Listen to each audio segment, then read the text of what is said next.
the big button.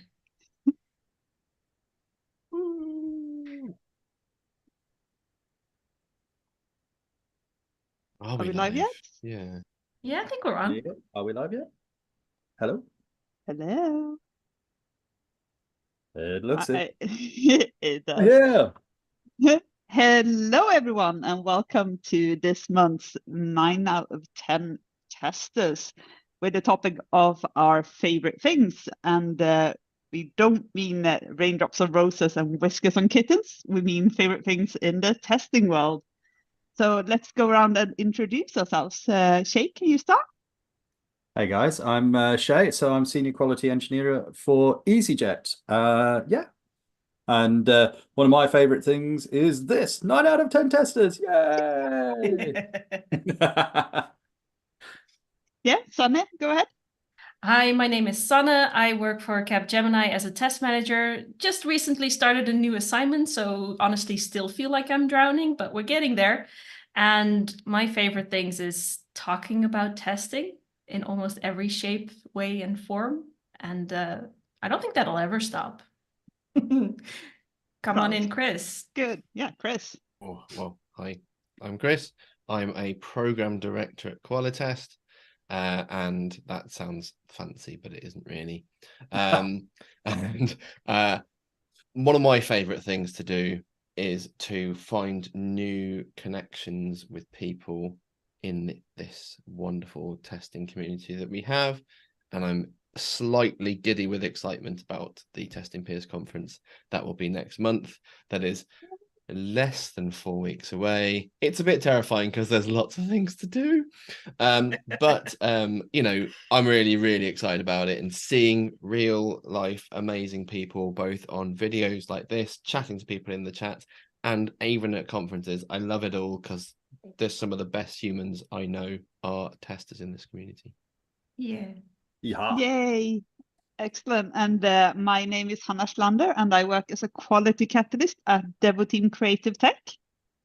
And I have to agree with Chris. I mean, my favorite thing in the testing world, I would say, is the community and all of you amazing people out there. I wouldn't even have met the people on this panel if it wasn't for conferences. So big shout out to that. So yeah, let's get us started. Our absolute favorite things in testing, we've talked a bit about. Yeah, well, just mentioned really briefly. So what else do we have that's favorite things? Not the top, maybe then, but Sanne, what would you say? Well, I think I have a story time here, like right off the bat. Yeah. Story time. Insert story time jingle. So like half a year ago or something, I started a mentor program, and I have this wonderful mentor, and she's operational manager at a bank. So the idea is to have somebody from outside your company really have the conversation with you about career.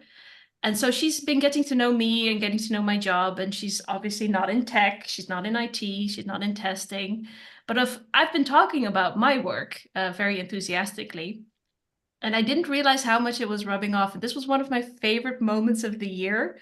Last time we spoke, she came back and she's like, I just accepted a release from my team, from the IT department, and it was really well, like there were no issues, there were no incidents. So I went ahead and I complimented everyone on how well they had tested.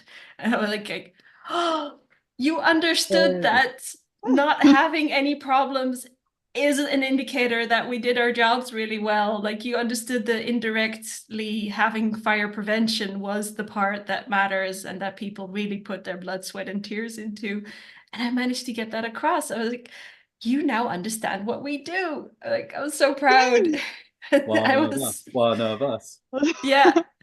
It was like, it really clicked for me. Like I can explain this quite well, even at CXO level, which she is, that she could understand it enough to then do this for her department, which was unintentional too, right? It wasn't something I was specifically looking for, but I felt so proud of her and of me at the same time. Yeah, there's just a few people out there to convert them, I guess. Yeah. So that was awesome. I think that's one of the things we kind of miss in the industry sometimes, is that sort of you know, not everybody has a tester mindset. You know, that we've seen it on LinkedIn, we've seen it all over the place. Everybody can test. Everybody has a tester mindset. Yeah, to an extent, but to get a tester mindset quite often requires a conversation with a tester, probably, to sort of understand a little bit what goes on behind the green curtain, you know, and then go, okay, so how do I apply that to what I'm receiving or what I'm giving out? And you know, that your story time, Sanne, is truly a success of that. Yeah, but it is fun seeing that sort of aha moment of like, oh yeah, yeah, I see what you do. That is very, very cool. And I feel like I'm part of the secret society now. They feel like they're in the in crowd now, don't they, as well? Yeah, and it's the other part of it that I loved, which I think has been consistent throughout my career. If you talk about favorite things, it turns out I really like explaining complex ideas and thoughts in a way that other people can find accessible and understand. So that was another component to this, which is not specifically testing or job related. It turns out I really like explaining stuff. And especially I can do it that people kind of grok it at some point. At least I think I often get it right. So yeah, that was another big component of it for me. Yeah, that is amazing. I just held the presentation at work this week as well about what testers do, that we don't just test at the end, but all of the different quality and quality related issues that we deal with, and common misconceptions and what we can do for you. Just, I was going to say use us, but that sounded a bit wrong. But just ask us. We love questions. I Yeah. think we all know that. I think that's one favorite thing about testing. Asking The testing mindset thing's a really interesting one, though, isn't it? Because my testing mindset has changed over Really? my career. Since, because I you know you get to that point where you think, I know what this is about. I've got it down. I know the right heuristics, the right models, the right approach. I know how to do this. And then something happens, and then you think, no, I'm an idiot. I'm an imposter. I have no clue. and then I'm going through these cycles, and so like just let's call it a story time. So I started off testing computer games. I was completely separate from all development and all these ways of working, and my only goal was the pursuit of breaking stuff and to find bugs so that the real people in the real world didn't. And we all got a pat on the back for how wonderful we did. And, you know, QA did catch that, so no public person knew. Hurrah. But through career, then you go, actually, no, I'm part of a team and I can influence quality and we can make things really good with the processes and we can do all these lovely things. And so then it was like, I'm not trying to break stuff. I'm trying to prevent stuff from breaking. I'm now part of these things, but we're like a team. Hurrah. But then I was like, there's going to be stuff wrong with that too. So then I started looking for what's broken in processes, what's broken in people, what's broken in culture. And so I kept on going away from like, I'm here in the pursuit of failures and breaking stuff. Now I'm in the driving seat where I'm actually mitigating stuff. And now I'm pursuing these things. And I feel like I'm going back and forth between pursuing failures and preventing failures. And it's a constant like loop. And sometimes it's a really tiny little agile small feedback loop. And sometimes it's a massive loop depending on where I'm going. But I feel like therefore my mindset is always changing depending on where it is. And I'm at my most alarmed when I'm comfortable and I think I know everything because I know what's coming. Yeah.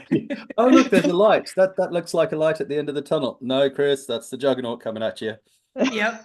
That's a speeding truck heading your way. Oh, yeah. Get ready, brace yourself. I do think there's a clue in there on tester maturity. I think we all start out not realizing the bigger scope of the world we're moving in. And it's completely justified, by the way, for anyone out there starting out or guiding, our newbie testers, whether young ones or old ones that have sort of sidetracked into our career, because that often happens through a stumble and an accident.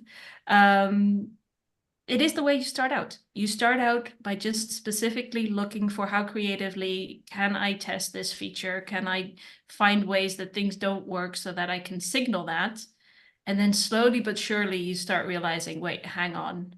There's so much more to it. And as that continues, I think that that's where the growth is, even if it is by semi-truck and headlights heading your way. It's like... But this is one of those things that we love about our job, because it is ever changing. It doesn't stand still. It ain't boring. I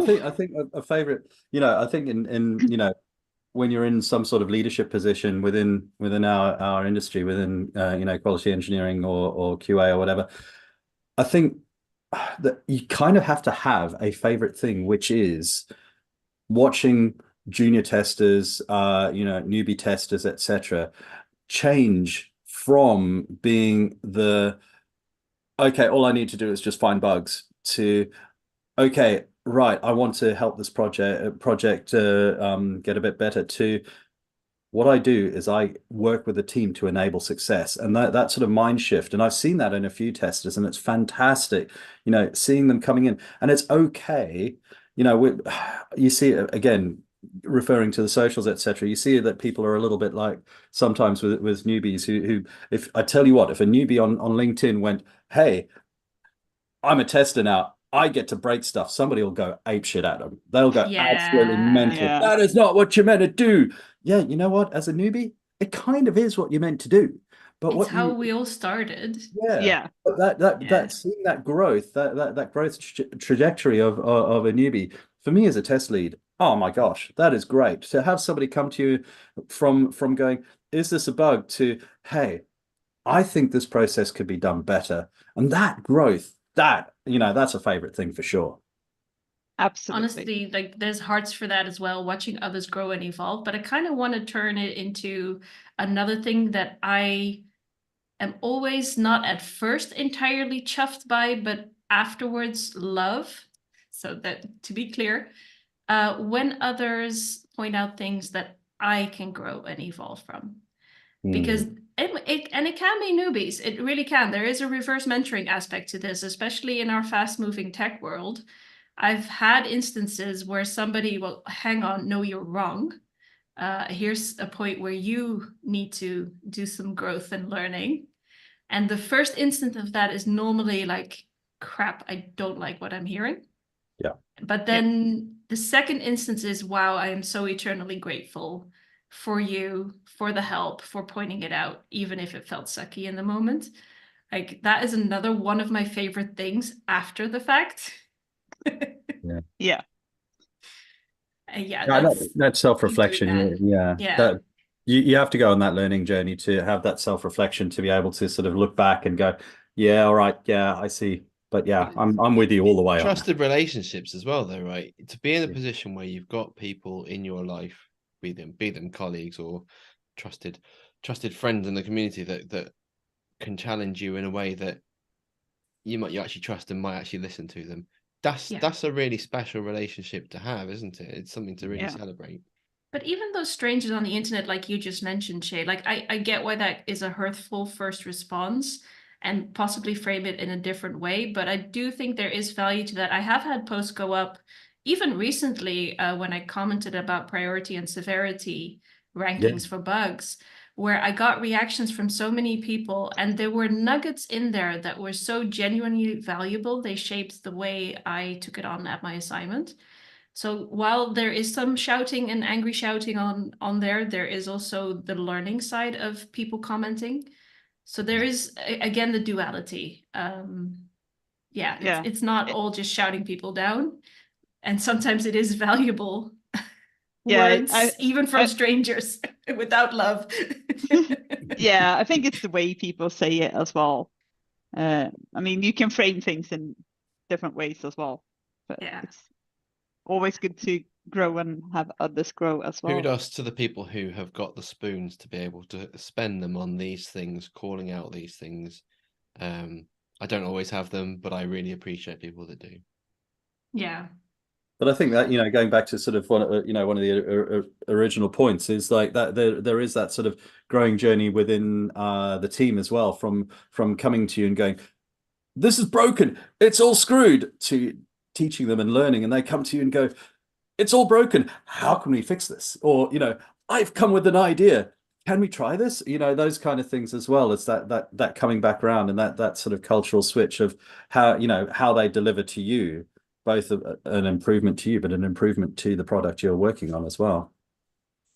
Yeah. Very true. I've had a bit of extra time at work, and I looked through a few old presentations, and I'm like, oh my God, I've changed so much since I started. Because I was doing a presentation on what testing is, and I looked at my old presentation. I'm like, yeah, some points are the same, but oh my God, this feels like a completely different Hannah that did this presentation 5 years ago.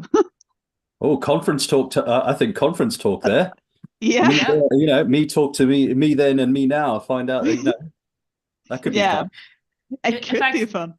As another exercise that people often recommend, but I never do, like write a letter to your future self could be interesting. So put in like a time capsule, like this is how I'm thinking about my testing right now. This is what I think is of value. And then sort of bottle it up and have it be emailed to you in like 5 years. That would be so fun. So fun. Can we build that? Yes, please. Wow. Now everyone does that. 5 years. Sounds like the now. 9 out of 10 testers time capsule, where we just need to put a date on a video and then we all record it to ourselves and then watch it back. Oh, that's a good idea. Yeah. Testing Peers did a testing in 2030 episode 4 years ago. So in 6 years' time, we'll find out how wrong we were. I think that would be awesome. And then add some predictions on what you think tech's going to do. That will be hilarious because I'm never able to predict these big hype cycles and all that. There'll be some new acronyms. That's what I'm looking forward to. Oh, yeah. Ooh, yeah. Then we can do a whole new section on that. That is a tangent, though, of another point of something I love about my job, that I love about testing. One of my favorite things is it's ever changing. Like nothing stands still in what we do. The tech doesn't, the people certainly don't, the ways of working don't. And while also frequently exhausting to constantly be reinventing the wheel, the other aspect of it is like any time you start anything new, even if it's the same field, industry, and tech stack, you are basically starting from scratch because so much will have changed in even like a 3-year period. And that is amazing. I don't know how many other places have that in their standard jobs. Yeah. I love it. Fun. Yeah, it's fun that it doesn't get like boring and just doing the same thing all over. I think that's what I love about testing is, I mean, in the beginning, yes, everyone feels it's like breaking stuff, finding bugs. I mean, finding a bug can still be fun, but it's not all that we do. And it's just so interesting with all of the different aspects that a tester does. And yeah, I think that's what I love the most, actually. And I love coming into work not really knowing what my day will look like because something might just shoot in from the side, and that is really fun. Yeah, I do wonder somewhat about like personality fit with job fit, because like if I look at the bulk of colleagues and people in this area, I wouldn't say they're necessarily addicted to change and love it as much as maybe this group of people on this webcast actually do. It's true. People go, oh, you're nothing like any tester we've met. I'm like, really? I know loads of testers who are crazy like I am. But there's a spectrum of testers though, because there's a spectrum of work. Yeah. And I think the beauty with our industry is there probably is a place for everybody. Yeah. No, that's absolutely true. I mean, you know what, so I'll segue off onto that about sort of, you know, one of the favorite things I've had in my career, a little bit of story time here. Is a good friend of you know, of a lot of us and the industry, Layla Gregory, who jumped up on you know, she came back from I think from maternity and decided, you know what, I think I'm going to do software testing. And so did a shout out on LinkedIn. This is what I want to do. Can somebody help me out? And I just happened to see it. It was, you know, a very serendipitous encounter. And I had almost at that stage, well, after that stage, I had a copy paste kind of reply to people because I'd done it so often. But Layla was the first. So I sort of went, look here, Ministry of Testing, these people, go talk to them, go do this, look at Test Bash, you know, blah, blah, blah, blah, blah, blah. She ended up doing a lot of that, going to Test Bash, so, you know, putting up a poster saying, I'm for hire, getting hired, and now is still within the industry. And I have, recently got the really amazing privilege to work with her on my team. So what a cool thing to do, and that kind of helping people along to come into the industry and then watch them grow within it is definitely one of my favorite things on the entire planet, in and out of the industry. And to have Layla on my team is just super cool. That's Completely amazing. agree. And again, that comes to helping people along, helping them grow and evolve. This is a specific example, but it does tie back into that. And I think we are all quite addicted to it. It's part of the reason we also are public personas in the industry, because that's a big part of our mission, and for me, part of my drive. So yeah, there is such a connect to that. It's such a good story. Yeah. I mean, it is really nice. I can do a story time as well. Just about Four how story times in one episode. I Whoa. know, my gosh. crazy. It's Friday, right? Well, I actually remember my first Eurostar that I went to. It was the first testing conference I went to. That's where I met Chris, which was one highlight. That's not the one I was going to talk about, though. But I remember going to the dinner on, I think it was the first night, and I just sat down at a table, and I ended up next to Dorothy Graham and talking to her all night. And it's just so amazing to talk to people who's been in the industry so long, and everyone's just so open, and you can just, it was such a great dinner. I really enjoyed it. And I mean, I just talked to a developer just a few days ago, and she's like, yeah, developer conferences can be a bit like stiff. People just sit at a table, don't talk to each other. I'm like, testing conferences, testers love to talk, and everyone loses their voice by the end of the conference. Yeah. Yeah, that's a chronic problem. Yeah, no, that's, I think we're guilty of this too. I'm realizing as I'm saying this. Yeah, it takes half an hour to leave a room, doesn't it? Yeah, totally. Should we transition to some other favorite stuff? Yes. Yeah. Yeah, I'm looking at the notes here. So where should we go next, Hannah? You're the You're the moderator for this one. the moderator. I'm going to blame You can't moderate this crew. Come on, you can do this. Yeah, I can but try. How about meetings? Do we have anything that we love in meetings? I know we've ranted about too many what meetings. we don't like. But what do we like about meetings? Do we like anything on them? Cool. Yes, so let's talk gatherings, not just meetings, if that's okay. Yeah. I'll expand it a little bit, because just yesterday we had which, by the way, recommend for everyone, if you have people in your company that speak at events, host a mini conference where you have them again speak at your own company. So that's what we organized. We had the people that last year spoke at conferences just do their presentations and or workshops again, but for colleagues. So it's something you've already prepped. As a speaker, I knew my slides inside out because I've been doing the talk for a year. Same was true for the workshop and the other speaker. And it's colleagues, it's comfortable, it's familiar, it's your own building. And it was such a nice vibe. It's like all the pressure was off, everything was familiar. And I just forgot how much joy there is in a meeting of that shape, where it's more friends among friends than it is I'm standing in front of a room full of friendly strangers, but strangers nonetheless, with the talk I've maybe rehearsed, but don't quite master yet. And it's a different thing. And it was just such a nice meeting. And of course, we had pizza because we are in IT and you can't do something like that without pizzas. So those are really like meetings that I love, where it is about experience sharing, knowledge sharing. I have the same thing with lean coffees. Snack meetings, meeting snacks. Anything snacks. Add snacks to any of these, but they tend to be a bit more informal. They tend to be a bit more people together.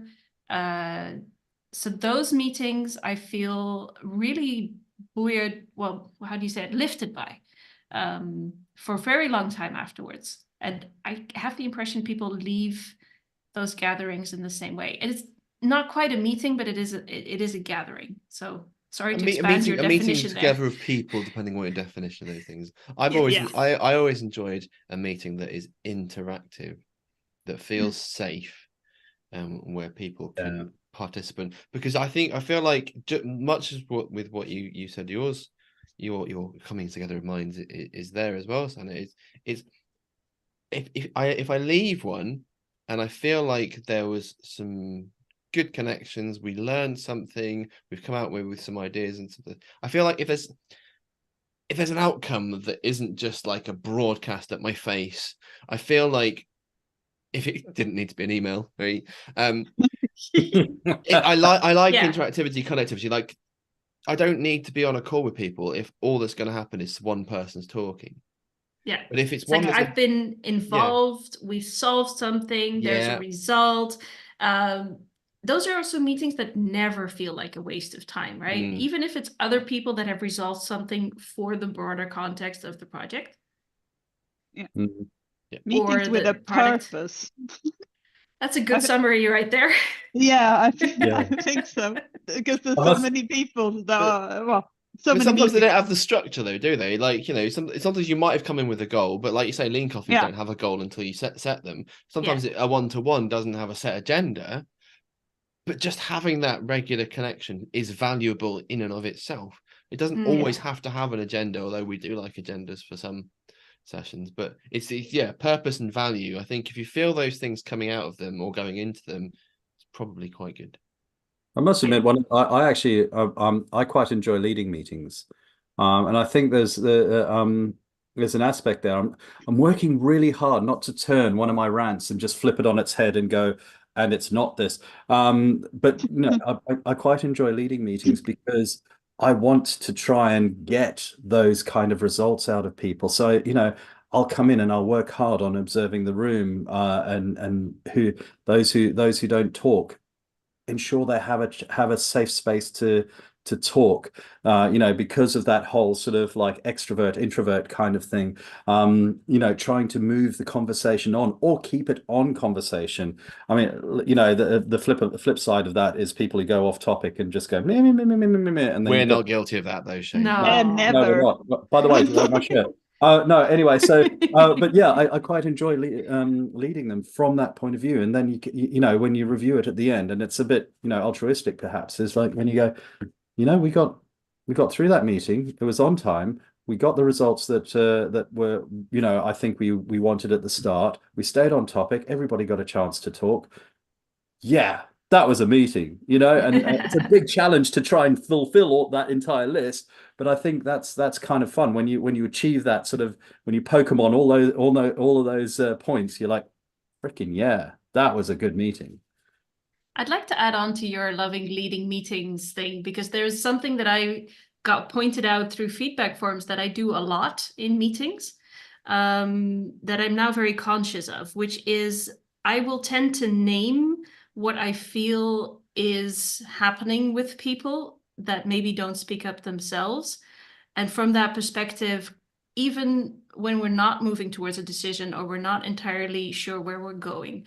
So a great example of this would be, we wanted to discuss test automation strategy in a project. And we're all sitting there, we're kicking this around, and there's yes buts and there's this and you just. So at one point I just interrupt this, like, look, it sounds like we're trying to have a meeting we're not ready for. What I'm hearing from everyone implicitly between what you're saying is in fact this and this and this.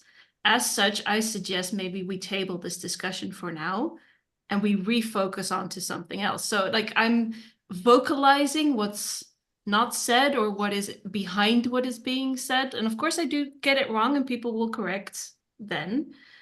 But I do that so often and so frequently, people have felt like, yeah, you spoke up and I would have, but I didn't feel like I could. Some of that maturity stuff that you were talking about before though, right? You've been there, you've seen things, and you've kind of felt that time was wasted probably, or that we've talked about the wrong things, and you've got experience that allows you to be more aware of these things and know what happens and go, I can sort of see those things, and you're comfortable speaking up and feeling backed up on those bits, and you're not worried about being challenged. I infer from this.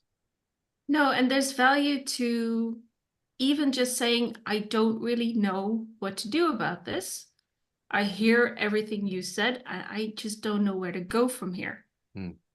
Yeah. This is where I am right now.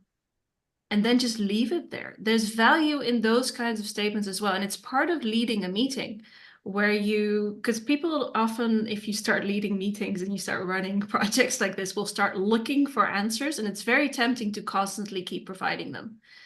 Whereas I've gotten a lot of feedback over the years that a lot of the value is like, look, we just needed to hear that you understood.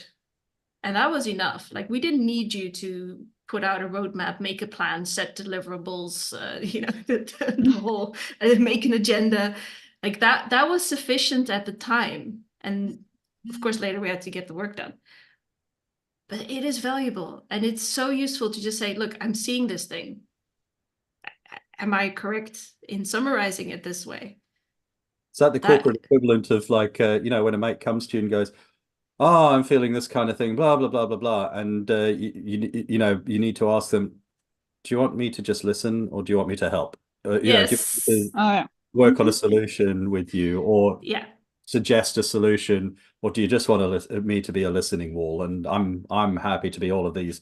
There's a certain maturity that comes with that, isn't there? I'm super guilty with that, and you all have probably experienced that in at one stage or another. Yeah. And, or just like, are we laughing or crying? Yeah, exactly.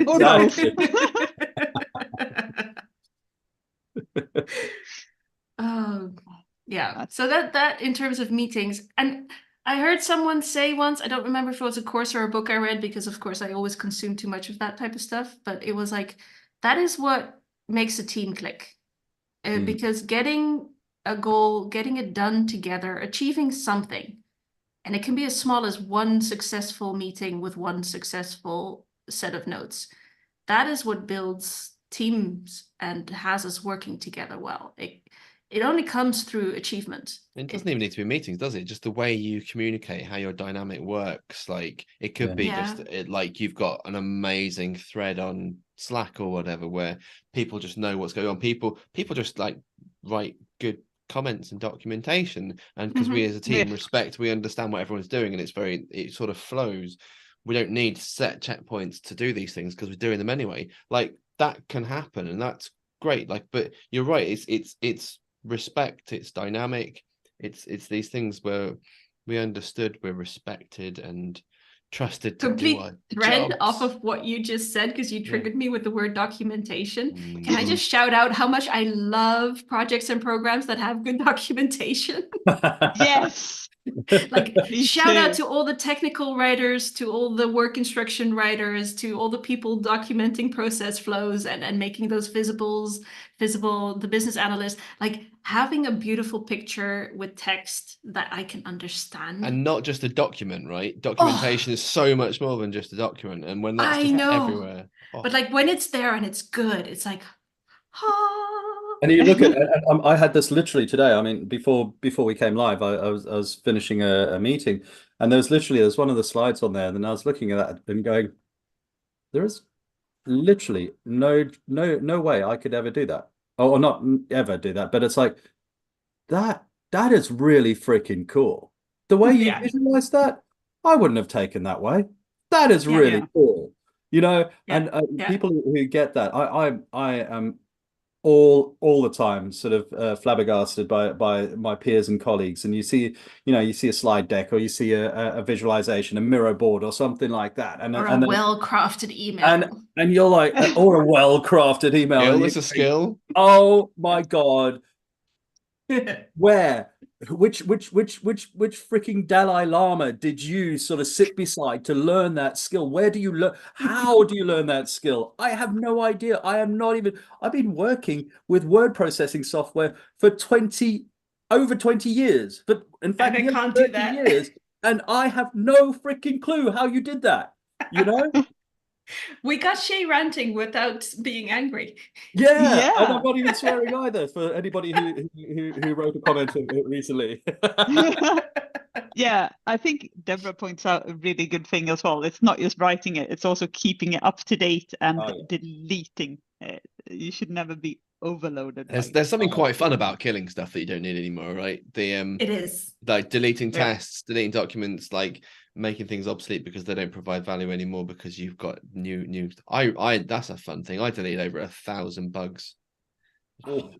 It's The so cold satisfying sweat, to guys, come on. archive stuff as well. It's like there's Yeah. another real satisfier in my job. It's like, this is done, archive. This is done, archive. It's like, oh, yes, this Yeah. is finished. There's We're also- putting a come on, guys, box. come on, how are you saying how cool that is when you don't get, I mean, you've obviously got over your cold sweats when you hit that delete button, you go, No, the cold what's sweats there to came do because on I you, man? cold How sweats do I came, find it, Shey, you know? because I might have not unchecked the box that emailed everybody. So I deleted over 1,000 bugs, but then I emailed everybody who was on those bugs to get notifications. I got a lot of messages going, "What have you done?" Oh, bugger. But my friends, it was transparent, and most people took it well, apart from their inboxes crashing. That little detail. You just found a bug. That's all you did. Yeah, that's it. You found a bug. Yeah. You found a bug by deleting bugs. I mean, we used to have that at one company where I worked, where, I mean, people always send like emails to too many people, and it was to a really large corporation. And then everyone does reply, well, why am I getting this email? And it crashed the mail service. We couldn't like get any emails for like 2 hours because. Well, if I can rant, because it's as Yes. a result of someone giving me positive feedback on something. So Destiny Peers conference is happening, and I was emailing all the volunteers, because I named them well, thanking them for volunteering and coming forward with all this lovely stuff. But I blind carbon copied them all as a group, because people don't necessarily want their emails to go to a bunch of strangers. Who'd have thought? And the game is strong there. And the first bit of first comment I got back from friend of the show, Beth Marshall, hello, was thank you for the BCCs. Way too often this isn't done. No. And so the rant is, I've definitely been included in email to all with a bunch of strangers, and now someone's got my email address associated with other things, and oh, that ain't cool. And it happens way too often. Yeah. Now, who has been part of an email chain where somebody's replied to all who are in CC saying, you should probably, to the person who sent it, you should probably use BCC next time, as this is a GDPR issue. Well done. Well done. You replied all to a CC list, you freaking idiot. Still got a bit ranty there. Oh, mate, yeah. I'm holding back on that one. It's so often, and yeah, I get it. You know, it's people who aren't in the tech industry. I mostly get that from, but oh my God, in the tech industry, and you're just like, seriously, dude, you really need to know about this. And I'm like, I'll sort of send a message. You probably should have BCC'd that next time. If you don't know how to, I'll help you out or whatever. But then somebody who just loves to see their name up in lights goes, I reply all, and then I'm going to put my name to everybody. Yeah. So let's then turn that one upside down and say we like people that understand how to use all the different options in emails and use them well. Yes. Yes. Conscientious folks, thank you very much for existing. Yeah. Thank you very much. I think perhaps on that note, maybe we should start rounding off as well. Okay. No, I've had too much fun. I'm in a good mood. I'm barely ranted today. Well, can't we end on with you on in a good mood at some point? Might be good for you. It's Friday after all. I mean, Nadia wants to be a volunteer, so we've got somebody who's I mean, with that name, maybe not this one. Want to be a volunteer. We're gonna have shirts that say volunteer in a very bright color. Oh, I'm so looking forward to this. I'm booking my train tickets this afternoon, so that will be good. Something to look forward to. Yeah, that's going to be a Friday task for me. Awesome. Let's round off then. So, Shey, do you want to let people know where they can find you? Yes, you can find me next month at the at Testing Peers conference. But also, you can also find me at Shey Mouse on Instagram and Blue Sky. I'm coming back onto Blue Sky a little bit, just trying to show it some love. Still on Twitter and yeah, LinkedIn. Find me on LinkedIn and come and have a chat. We'll Yeah. do it in the same order. I'll just pick it up, Hanna. Awesome. So, Sanne Visser, you can find me at #TechSanitized on most platforms. Also, we'll be attending the the Testing Peers conference. Let me say that right. I am not a volunteer, I'm a speaker. So looking forward to meeting you there. And we will be doing that one live in March. So that's something to look forward to. And I'm Christovskia on most of the socials. And I will be obviously at the Testing Peers conference. You can also check out the Testing Peers podcast. We just dropped our 100th episode this week. 100th episode. Amazing. But yes, I'm around. I like talking testing and all these sorts of good things. I love all your interactions. So thank you very much. Does that mean we need to start counting 9 out of 10 tester sessions? Ooh, Otherwise, we're not going to know when it's the 100th. very true. Yeah, we got a bit of time before we actually have to start counting. We don't even have to take our shoes off yet, I think. All right. Very true.